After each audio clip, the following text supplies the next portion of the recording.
Dico.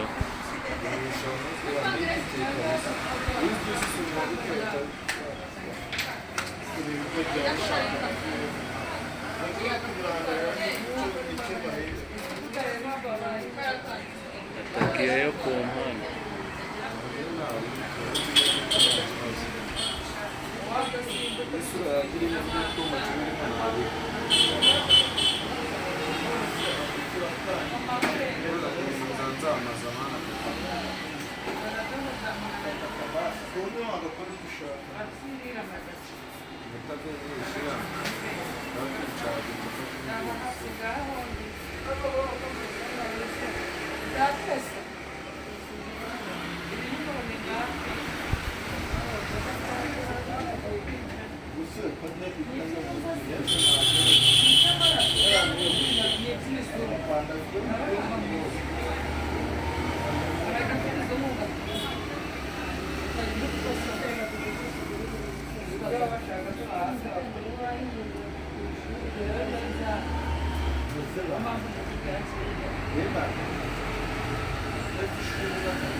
Isso yabaye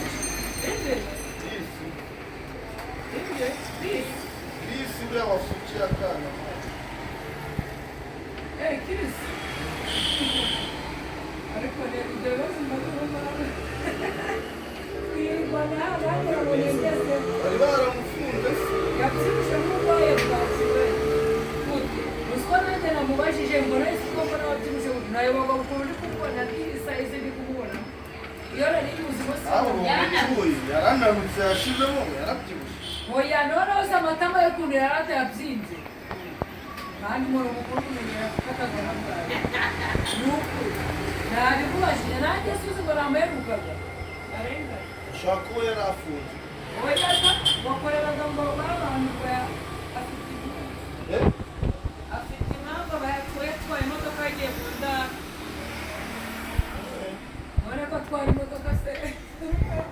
ko yaraburije yaranaraburije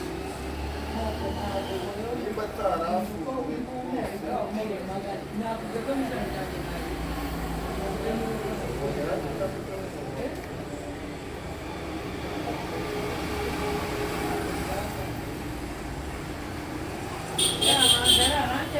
yazifatiye igitabo ndetse n'agukiza nyine urahura n'abapolisi ndetse njye ko nari we kandi nkaba mubwiye ko nanjye n'ijana ryanjye ryanjye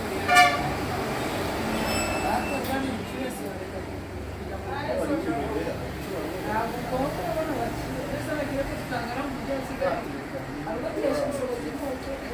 arahura n'ababikunda iyo bababwira senyi se barahita bamubwira yego mwana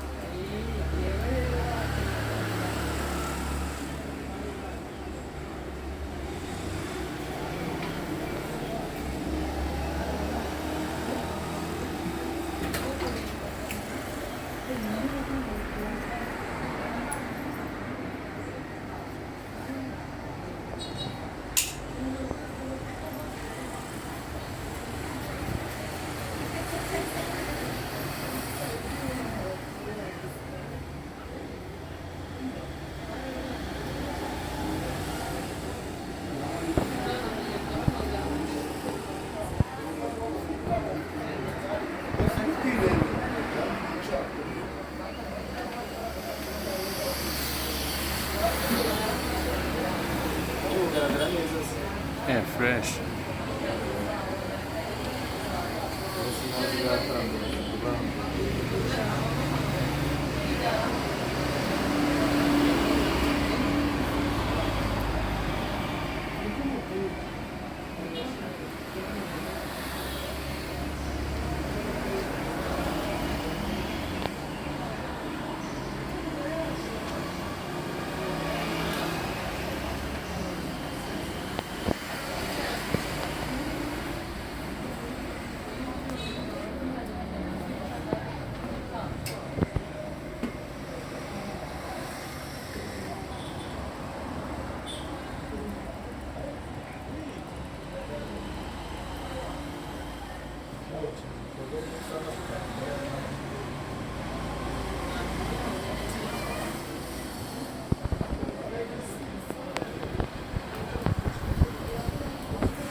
Enggak.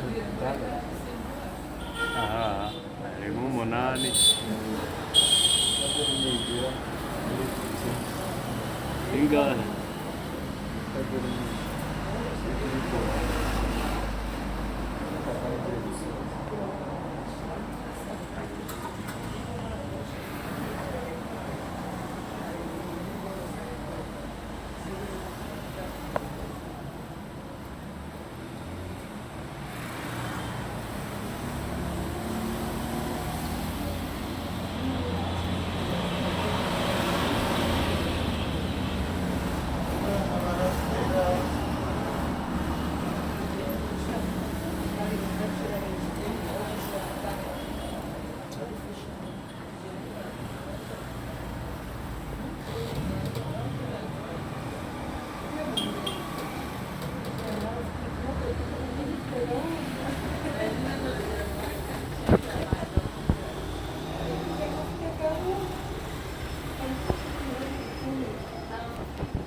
haruguru abagore barwanya ndabwira gusa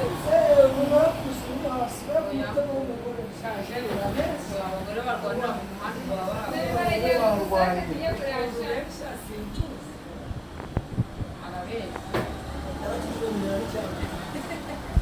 ese ruvuye kurya kurya iki kuba abagore barwanya hesa indi bintu ruvuye gushukira ko nta bwanwa ngira ngo birafata amusigo aka kanya inyama ziba zihari Ariko nyine uri bushyiremo indirimbo. byose birahari Uko uri bushyiremo indirimbo. Gushyiramo indirimbo. n'ibirayi noneho bane byiza nabyo hasigaye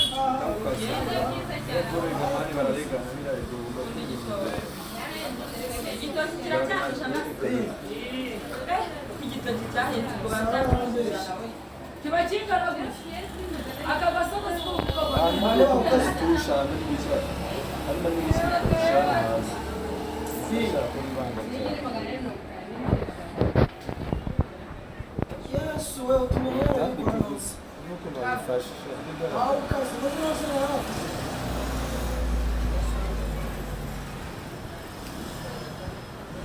shari satani ntabwo ari umuntu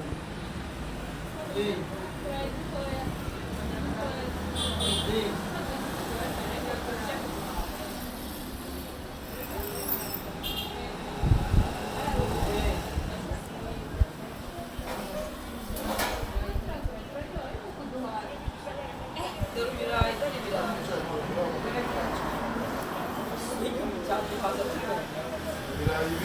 mwese biba byarapfa n'iyi nzara nyine biba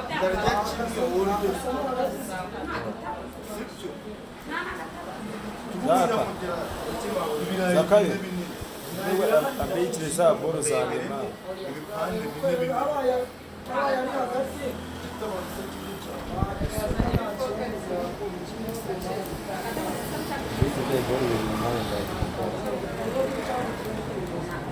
ariko nubikizeho ubyihoreye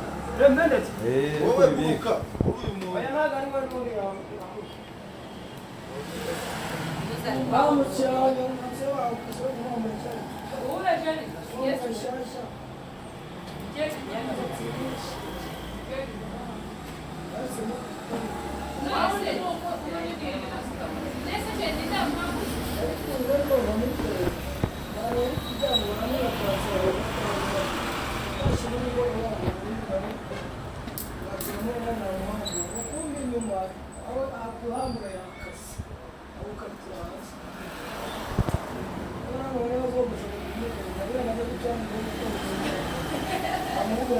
asute mpaka zabanza uzamuka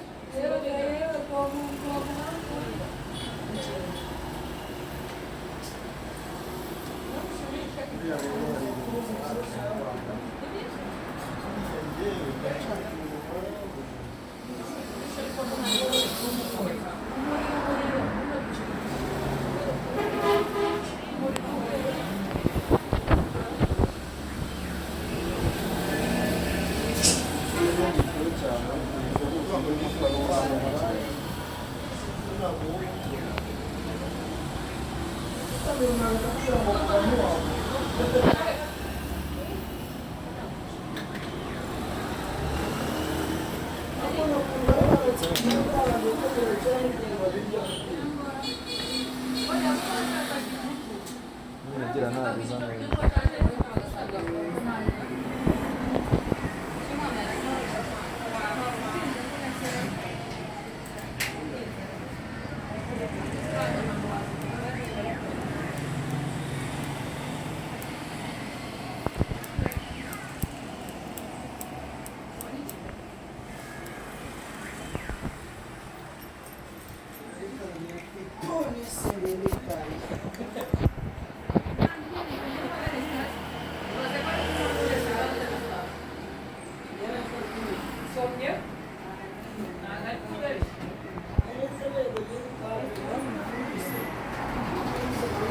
umukiriya ngo niwe wishyura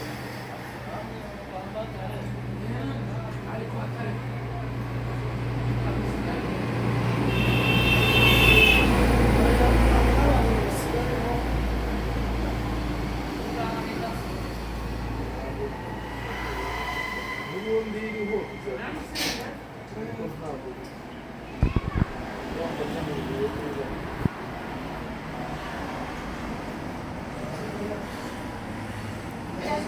mukameza wa kamera n'agana baturi mu kazi mana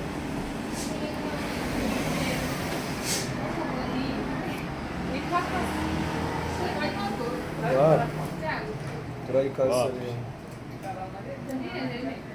kandi agafuta agiye gusora muri saro si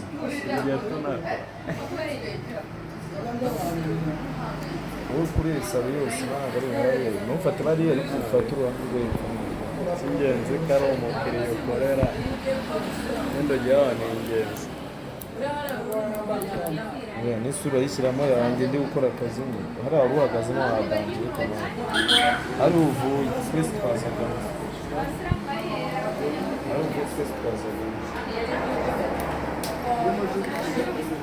iminota bine turekere ntabwo bafata akanya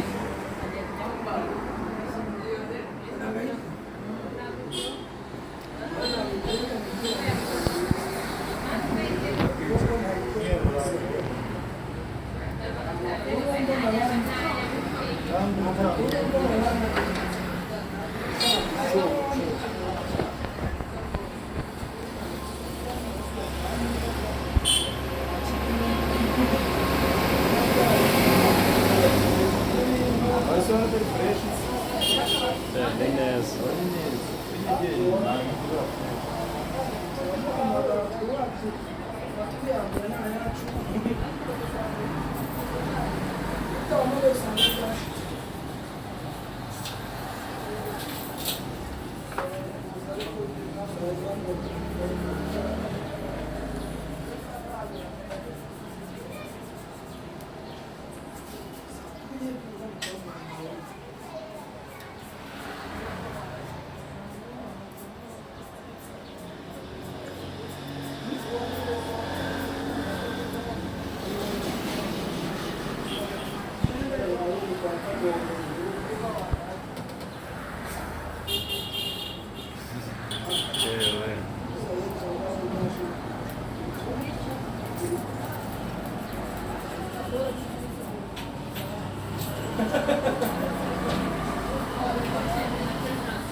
nicyo cyiganje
banakoresha izangiza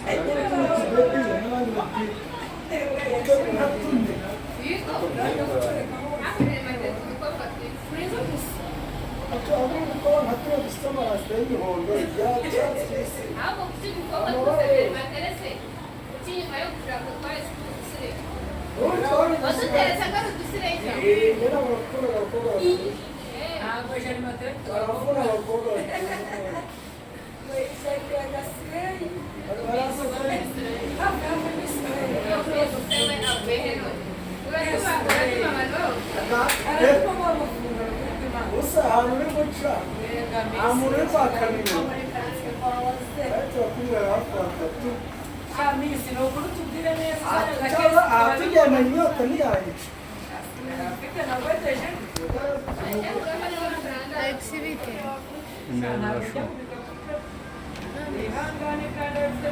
gira icyo umbwira se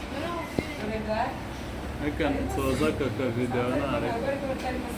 ngiye kurangira abandi barakanzikira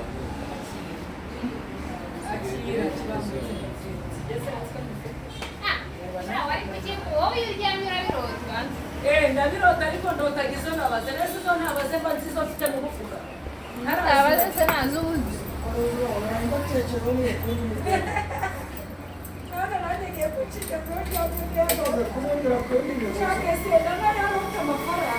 uretse ngo ubeshye ukuntu aba yapfunye nta kuntu ntayarota ute ntayarose byagenda gute bandi muzara bajya ngo ntayibiciri uriya mugabo ko yamunyasa ko na moto yahise ayihorera kandi abwiye gutya abwiye ngo nararerembura amaso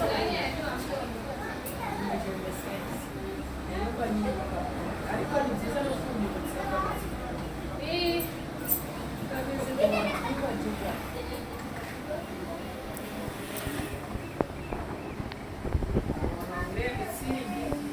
nanjye nigurira indi ndagura indi use ko zishizemo jeri indi irava neza uraza kuribona reka duhumbe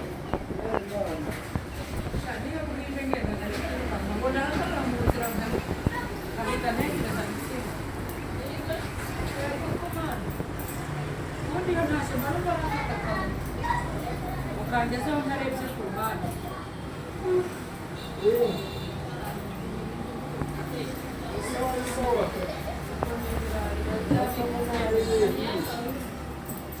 biracamo ntari wowe se turaburanye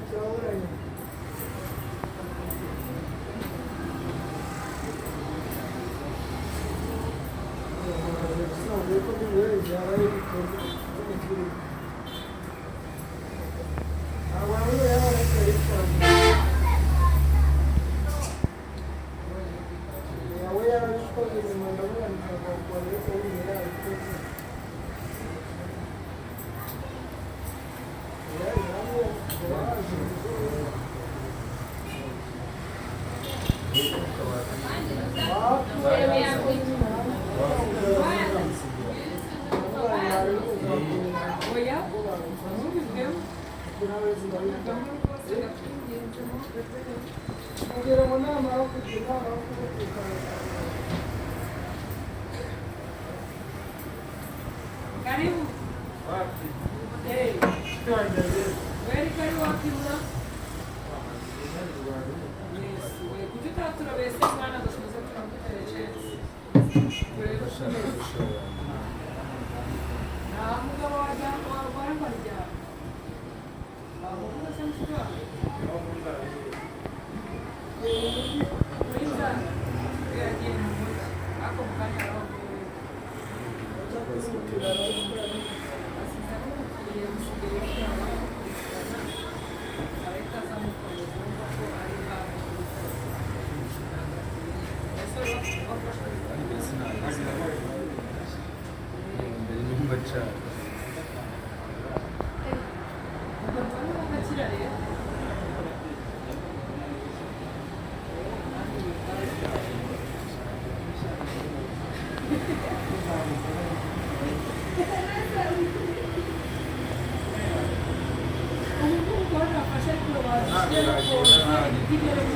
Ujya yamucika se shiba.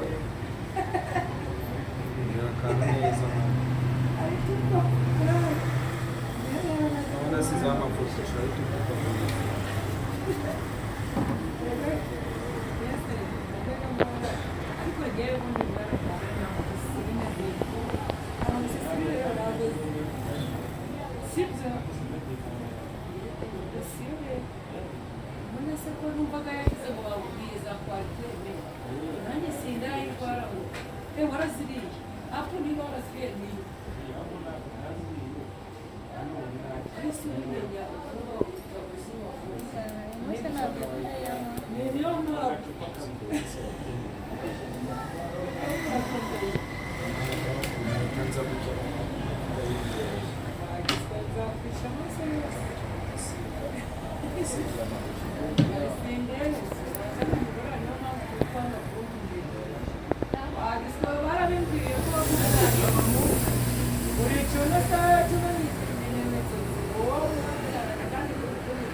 Maze umuntu wambyariye kuva yambwira ko atwite inda yanjye siturongera no kuvuga ntabwo nabyemera ariko wari uri kubivuga gayi kuva yambwira ko atwite inda yanjye ariko cyagiye wagiyeyo yabyarira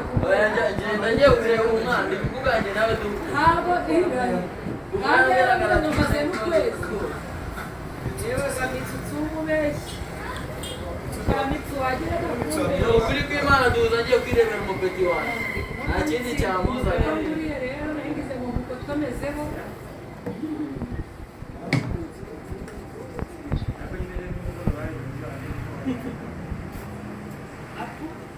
uzaka gutumererega gatuma n'umuntu akomera mu mubiri ariko gatuka kakwereka byinshi mwana